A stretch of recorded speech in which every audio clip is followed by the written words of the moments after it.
मधुबन के बाबा, मधुबन के बाबा मुरली वाले, आपका क्या कहना, आपका क्या कहना। ओम शांति। आज 10 दिसंबर 2024 के साकार मधुर महावाक्य हैं। आज मीठे मीठे बाबा दादा बोले, मीठे बच्चे, तुम्हारी यह रिकॉर्ड संजीवनी बूटी है, इन्हें बजाने से मुरझाइश निकल जाएगी। बाबा ने कहा, मीठे बच्चे, तुम्हारी यह रिकॉर्ड संजीवनी बूटी है, इन्हें बजाने से मुरझाइश निकल जाएगी।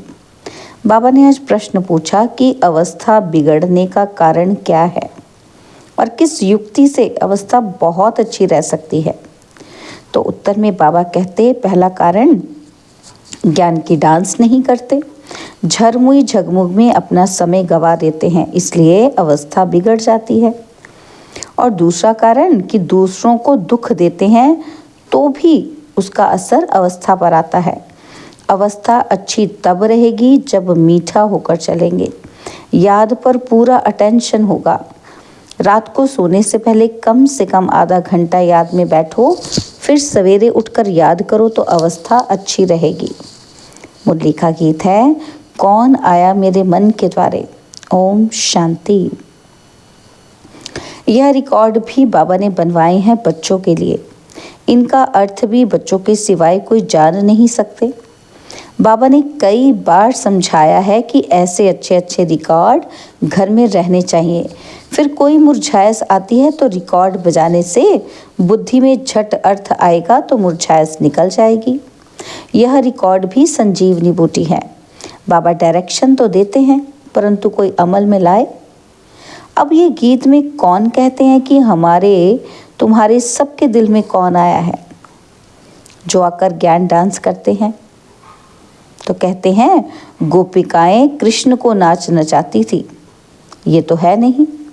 अब बाबा कहते हैं, हे सालिग्राम बच्चों, सबको कहते हैं ना, एक को तो नहीं कहते। बाबा कहते हैं, स्कूल माना स्कूल, जहाँ पढ़ाई होती है, तो ये भी स्कूल है। तुम बच्चे जानते हो कि हमारी दिल में किसकी याद आती है, और कोई मनुष्य मात्र की बुद्धि में ये बातें तो है ही नहीं। यह एक ही समय है जबकि तुम बच्चों को उनकी याद रहती है और कोई उनको याद करते ही नहीं। बाप कहते हैं, तुम रोज़ मुझे याद करो तो धारणा बहुत अच्छी होगी। जैसे मैं डायरेक्शन देता हूँ वैसे तुम याद करते ही नहीं हो। माया तुमको याद करने ही नहीं देती है। मेरे कहने पर तुम बहुत कम चलते हो और माया के कहने पर बहुत चलते हो। कई बार कहा है, क्या कहा है बाबा ने, कि रात को जब सोते हो तो आधा घंटा बाबा की याद में बैठ जाना चाहिए। भल स्त्री पुरुष हैं, इकट्ठे बैठे व अलग अलग बैठे, बुद्धि में एक बाप की ही याद रहे, परंतु कोई विरले ही याद करते हैं। माया भुला देती है। फरमान पर नहीं चलेंगे तो पद कैसे पा सकेंगे। बाबा को बहुत याद करना है। शिव बाबा आप ही आत्माओं के बाप हो। सबको आपसे ही वर्षा मिलना है। जो पुरुषार्थ नहीं करते हैं उनको भी वर्षा मिलेगा। ब्रह्मांड के मालिक तो सब बनेंगे। सब आत्माएं निर्वाण धाम में आएंगी ड्रामा अनुसार। भल कुछ भी ना करें, आधा कल्प भल भक्ति करते हैं परंतु वापस कोई जा नहीं सकते। कब तक? जब तक मैं गाइड बनकर न आऊं। कोई ने रास्ता देखा ही नहीं है। अगर देखा हो तो उनके पिछाड़ी सब मच्छरों से दृश्य आए जाएं। बाबा कहते, मूल वतन क्या है ये कोई भी नहीं जानते। तुम जानते हो कि ये बना बनाया ड्रामा है, इसको ही रिपीट करना है। अब दिन में तो कर्मयोगी बन धंधे में लगना है, खाना पकाना आदि सब कर्म करना है। वास्तव में कर्म संन्यास कहना भी रॉन्ग है। कर्म बिगड़ तो कोई रह ही ना सके, है ना। तो बाबा कहते हैं, कर्म के बिना तो कोई रह ही नहीं सकता। कर्म सन्यासी झूठा नाम रख दिया है। तो दिन को भल धंधा आदि करो, रात में और सवेरे सवेरे बाप को अच्छी तरह से याद करो। जिसको अब अपनाया है उसको याद करेंगे तो मदद भी मिलेगी, नहीं तो नहीं मिलेगी। साहूकारों को तो बाप का बनने में हृदय विदीर्ण होता है, तो फिर उनको पद भी नहीं मिलेगा। यह याद करना तो बहुत सहज है। वह हमारा बाप, टीचर, गुरु है। हमको सारा राज बतलाया है। यह वर्ल्ड की हिस्ट्री, ज्योग्राफी कैसे रिपीट होती है, बाप को याद करना है और फिर सुदर्शन चक्र फिराना है। सबको वापस ले जाने वाला तो बाप ही है। ऐसे ऐसे ख्यालात में रहना चाहिए। रात को सोते समय भी यह नॉलेज घूमती रहे और सुबह उठते भी यही नॉलेज याद रहे। हम ब्राह्मण से देवता, फिर क्षत्रिय, वैश्य, शूद्र बनेंगे और फिर बाबा आएंगे, फिर हम शूद्र से ब्राह्मण बनेंगे। बाबा त्रिमूर्ति, त्रिकालदर्शी, त्रिनेत्री भी है। हमारी बुद्धि खोल देते हैं। तीसरा नेत्र भी ज्ञान का मिलता है। ऐसा बाप तो कोई हो नहीं सकता। बाप रचना रचते हैं तो माता भी हो गई। जगत अम्बा को निमित्त बनाते हैं। बाप इस तन में आकर ब्रह्मा रूप से खेलते कूदते भी हैं, घूमने भी जाते हैं। हम बाबा को याद करते हैं ना। तुम जानते हो कि इनके रथ में आते हैं। तुम कहेंगे बाबा दादा हमारे साथ खेलते हैं। खेल में भी बाबा पुरुषार्थ करता है याद दिलाने का, याद करने का। बाबा कहते हैं मैं इनके द्वारा खेल खेल रहा हूँ। चैतन्य तो है ना, तो ऐसे ख्याल रखना चाहिए। ऐसे बाप के ऊपर बलि भी चढ़ना है। भक्ति मार्ग में तुम गाते आए हो। क्या गाया था कि मैं वारी जाऊं। अब बाप कहते हैं कि हमको ये एक जन्म अपना वारिस बनाओ, तो हम 21 जन्मों के लिए राज्य भाग्य देंगे। अब ये फरमान देवे तो उस डायरेक्शन पर चलना है।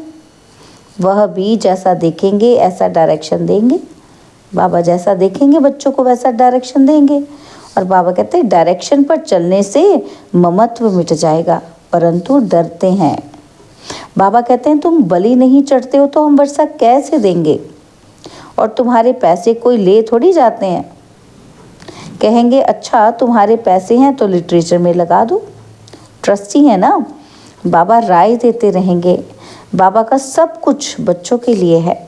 बच्चों से कुछ लेते नहीं हैं, युक्ति से समझा देते हैं, सिर्फ ममत्व मिट जाए। मोह भी बड़ा कड़ा है। बंदर का मिसाल दिया ना बाबा ने, तो बाबा कहते हैं तुम बंदर मिसल उनके पिछाड़ी मोह क्यों रखते हो, फिर घर घर में मंदिर कैसे बनेंगे। हम तुमको बंदर बनने से छुड़ाए मंदिर लायक बनाते हैं। तुम इस किच्चड़ पट्टी में ममत्व क्यों रखते हो। बाबा सिर्फ मत देंगे कि कैसे संभालो, तो भी बुद्धि में नहीं बैठता। यह सारा बुद्धि का काम है। बाबा राय देते हैं अमृत वेले भी कैसे बाबा से बातें करो। बाबा आप बेहद के बाप, टीचर हो। आप ही बेहद के वर्ल्ड की हिस्ट्री, ज्योग्राफी बता सकते हो। लक्ष्मी नारायण के 84 जन्मों की कहानी दुनिया में कोई नहीं जानते। जगत अम्बा को माता पिता भी कहते हैं। वह कौन है, सतयुग में तो हो नहीं सकती। और वहाँ के महारानी महाराजा तो लक्ष्मी नारायण हैं। उनको अपना बच्चा है जो तख्त पर बैठेंगे, तो हम कैसे उनके बच्चे बनेंगे जो तख्त पर बैठेंगे। अभी हम जानते हैं यह जगदम्बा ब्रह्माणी है, ब्रह्मा की बेटी सरस्वती। मनुष्य थोड़े ये राज जानते हैं। रात को बाबा की याद में बैठने का नियम रखो तो बहुत अच्छा है। नियम बनाएंगे तो तुमको खुशी का पारा चढ़ा रहेगा और फिर और कोई कष्ट नहीं होंगे। कहेंगे एक बाप के बच्चे हम भाई बहन हैं, और फिर गंदी दृष्टि रखना क्रिमिनल असॉल्ट हो जाएगी। नशा भी सतो रजो तमोगुणी होता है ना, तो तमोगुणी नशा चढ़ा तो मर पड़ेंगे। यह तो नियम बना लो कि थोड़ा भी समय बाबा को याद कर बाबा की सर्विस पर जाओ, फिर माया के तूफान नहीं आएंगे। क्या नियम बनाना है कि बाबा को याद करके सर्विस करनी है, तो फिर बाबा कहते माया के तूफान नहीं आएंगे।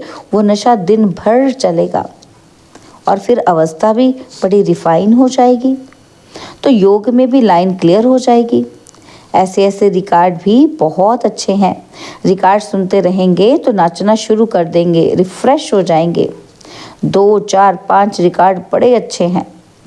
तो बाबा कहते हैं गरीब भी बाबा की सर्विस में लग जाएं तो उनको महल मिल सकते हैं। शिव बाबा के भंडारे से सब कुछ मिल सकता है, सर्विसेबल को बाबा क्यों नहीं देंगे, है ना।